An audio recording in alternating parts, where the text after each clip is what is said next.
2 రోజుల ఉత్కంఠ. వార్ రూంలో ఏ నిమిషానికి ఏం జరిగింది?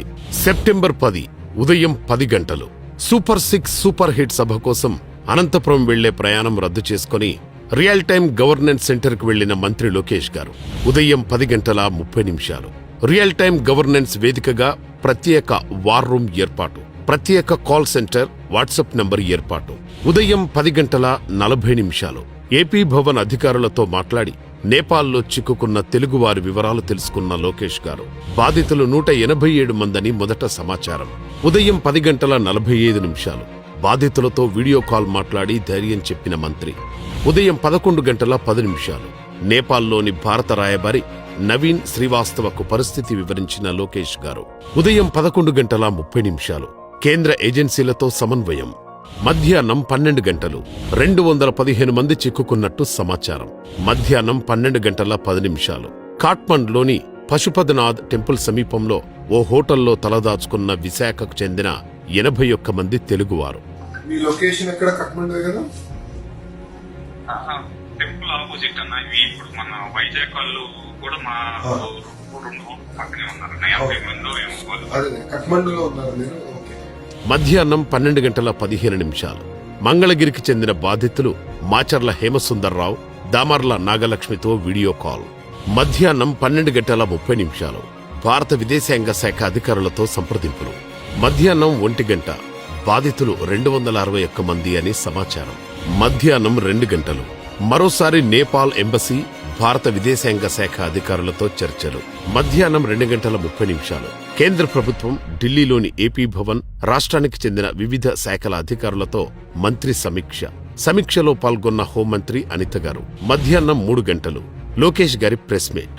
గురువారం సాయంత్రానికల్లా బాధితులు ఏపీకి చేరుకుంటారని భరోసా ఇచ్చిన మంత్రి. సో రేపు సాయంత్రం కల్లా మాక్సిమం లేట్ నైట్, రేపు రాత్రి కల్లా అందరూ క్షేమంగా వాళ్ళ ఇంటికి చేర్చే బాధ్యత ఆంధ్ర రాష్ట్ర ప్రభుత్వం తీసుకుంటుంది. సాయంత్రం 5 గంటలు తొలి విడతగా నేపాల్లోని పెటౌడా నుంచి 22 మంది తెలుగు పౌరులను సురక్షితంగా బీహార్ బార్డర్కు తరలించేందుకు ఏర్పాట్లు. సాయంత్రం 5 గంటల 30 నిమిషాలు సిఎస్ మరియు ఉన్నతాధికారులతో ఆర్టీజీఎస్ లో సమీక్ష. సాయంత్రం 6 గంటలు ఏపీ భవన్ అధికారులతో మంత్రి లోకేష్ వీడియో కాన్ఫరెన్స్. రాత్రి 7 గంటలు కాఠ్మండ్ పరిసరాల్లో ఉన్న 173 మందిని కాఠ్మండ్ ఎయిర్పోర్ట్ కు చేర్చేలా కేంద్ర అధికారులతో నేపాల్ సైన్యంతో సంప్రదింపులు. గురువారం ఉదయం 10 గంటలకల్లా ఢిల్లీ నుంచి కాఠ్మండ్కు చేరుకునేలా ఇండిగో 360ని సిద్ధం చేయమని ఆదేశాలు. రాత్రి 8 గంటలు సెమికోట్లో చిక్కుకున్న 12 మంది పౌరులను బుద్ధ ఎయిర్ విమానంలో గురువారం ఉదయం 9 గంటలకు యూపీ సరిహద్దుల్లోని నేపాల్ గంజ్కి తరలించేందుకు ఏర్పాట్లు. రాత్రి 9 గంటలకు ఫోక్రాలోని 10 మందిని 14 సీటర్ చార్టర్డ్ విమానాల ద్వారా నేపాల్ గంజ్ తరలించేందుకు ప్రయత్నాలు. నేపాల్ వైమానిక దళ అనుమతి కోసం సంప్రదింపులు. ప్రతి 2 గంటలకొకసారి బాధితులతో మాట్లాడుతూ పరిస్థితి తెలుసుకున్న లోకేష్ గారు సెప్టెంబర్ 11 ఉదయం 6 గంటలకు పెటౌడా నుంచి బస్సులో బయలుదేరిన 22 మంది బీహార్ సరిహద్దు ద్వారా భారత్లోకి ప్రవేశించారు. ఉదయం 9 గంటల 30 నిమిషాలు ఏపీ ప్రభుత్వం ఏర్పాటు చేసిన ప్రత్యేక విమానం ఢిల్లీ నుంచి నేపాల్లోని పోఖ్రా వరకు చేరుకుంది. మధ్యాహ్నం 12 గంటల 40 నిమిషాలు పోఖ్రా నుంచి కాఠ్మండ్కు బయలుదేరిన ప్రత్యేక విమానం. మధ్యాహ్నం 1 గంట కాఠ్మండ్ విమానాశ్రయానికి 133 మంది ఏపీ వాసులు చేరుకున్నారు.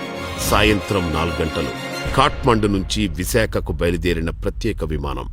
సాయంత్రం 5 గంటలు హర్షాతిరేకాల మధ్య మంత్రులు, అధికారులకు అభినందనలు తెలిపి వార్ రూమ్ నుంచి బయటకొచ్చేసిన లోకేష్ గారు.